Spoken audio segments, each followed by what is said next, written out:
ఒక భర్త చనిపోయిన మహిళ ఏడిస్తే దానికి కూడా రాజకీయం చేసేంత మానసిక దౌర్భాగ్యం ఉండడమే మరి వారి కాంగ్రెస్ పార్టీ యొక్క నీతిమాలిన నీతిబాహ్యమైన రాజకీయానికి నిదర్శనం.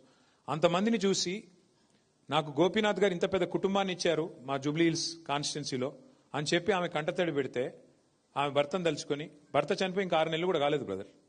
బాధ ఉండదా? భారతదేశంలో మన సాంప్రదాయంలో డెఫినెట్గా భర్తను ప్రతిరోజు తలుచుకుంటారు, తండ్రిని తలుచుకుంటారు. పిల్లలు చనిపోయిన తర్వాత తలుచుకోరా? కుటుంబ సభ్యులకు ఆ మాత్రం ఉండదా?